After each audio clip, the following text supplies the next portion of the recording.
Prince Zuko. Pride is not the opposite of shame, but its source. True humility is the only antidote to shame.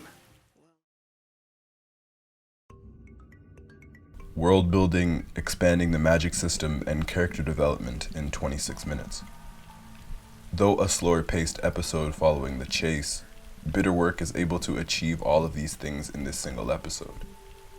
Technicalities aside, Bitterwork gives Aang a chance to settle down and learn earthbending, while Zuko learns about the world and learns about lightning and lightning redirection. First, I want to look at Zuko. In the episodes before this, Zuko had left Iroh's side and had journeyed to the barren Earth Kingdom town, shown in Zuko alone. Zuko attempted to find himself by himself, but he would end up again at Iroh's side during the chase, where Azula would wound the prince's uncle. As Zuko helps to nurse Iroh back to health, he awakens and they begin their training. The world-building aspect of this episode falls mostly in Iroh's hands, and it is used not only to inform the audience of the Four Nations, but to teach Zuko about the world. Iroh's speech about the Four Nations showcases his experiences and the wealth of knowledge he has amassed. It also works to teach Zuko what was probably never told to him, because of the Fire Nation's nationalist worldview. Zuko learns about what defines the other people of this world, and what these people can teach him, while giving the Four Nations more depth and culture. Water is change and ever adapting. We've seen that they have a sense of community and love. Earth is substance. Their people are persistent and enduring. Air is freedom, like Aang, and fire, which Zuko knows all too well, is power, energy, desire, and will. This speech inspires a new perspective and a greater curiosity for the world. Iroh also further explains lightning, which at this point we had only seen from Azula, and was an anomaly against the traditional fire, earth, water, and air. So this introduction sets up the idea of sub-elements, giving their magic system depth and rules, and new possibilities. Lightning is a rare technique that involves the separation of positive and negative energies, and requires a peace of mind, which Zuko does not have. So when Zuko attempts to produce lightning, he is met with explosions, illustrating his state of mind.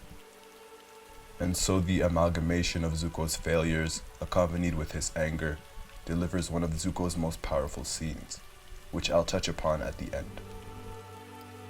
On the other side, Zuko's parallel was also learning about bending in the world, and like Zuko, Aang was also failing at learning a new technique. Through the training montage that we are shown, we understand Aang as a student and Toph as a teacher, as they both embody their elements to the fullest. Toph is stubborn, using negative reinforcement, like an instructor at a boot camp, which is what you would expect from such a rigid element. And Aang is able to grasp the techniques of earthbending, as he ends up succeeding in most of the training exercises. So when trying to move his first boulder, he performs the technique exactly the way Toph does, stance and all.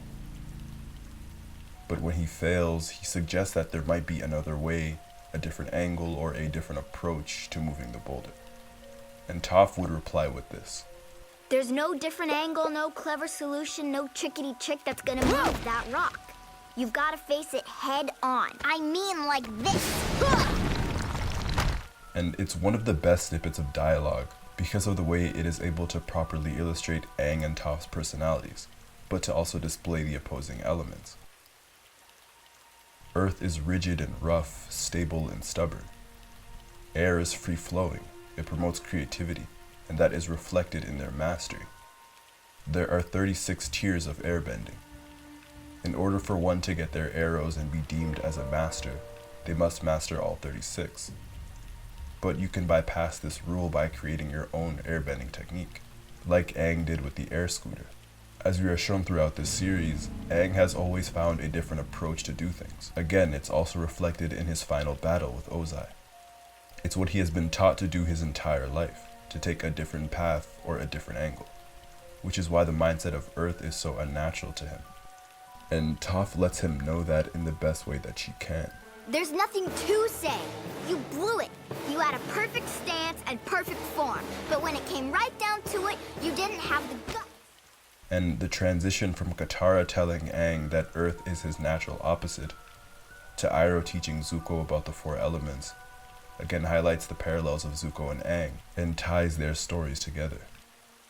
Aang is then put in a situation where he has to stand his own ground against the saber-toothed moose lion in order to save Sokka, and at some point Toph shows up. She knows that this will rile him up just enough to stand his own ground, and so when Aang does stand his own ground against Toph, Aang is able to earthbend. And this moment really displays Toph's understanding of her element, and the mindset that it takes to bend Earth. She understands that there's more to it than technique. As proof, she bends Earth in a different stance and form than others. Toph understands the mental aspect of bending and the mentality of Earth, which made me appreciate the young master even more. And as Aang succeeds, Zuko fails. He's shown trying to find a way to redirect lightning. When Iroh refuses to strike him with his own, he instead goes off to seek his own lightning. And when the storm rages, not striking in his area, Zuko yells back at the storm. You've always thrown everything you could at me. Well, I can take it, and now I can give it back! Strike me! You've never held back before! And this is the young prince's breaking point, his lowest moment, and the first time Zuko is shown crying. While he might have said he was as proud as ever, Zuko hit rock bottom, and to top it off, he can't generate his own lightning, and he just got outclassed once again by Azula. So Zuko is feeling worthless and feeling weak. So him succeeding in this new ability would have given him reassurance, would have given him a reason to be proud. It would have given the young prince hope. But the storm never struck him. Bitterwork gave us insight to the emotional turmoil boiling inside him, but it also displayed the wisdom and vast sea of experience that Iroh has, that began at the loss of his son, shown at the beginning of the episode. Bitterwork's ability to weave in the explanation of lightning, the attributes of the four nations, the philosophies of earthbending and airbending, and a little bit of character development in 26 minutes, flexes one of Avatar's greatest strengths: its masterful storytelling.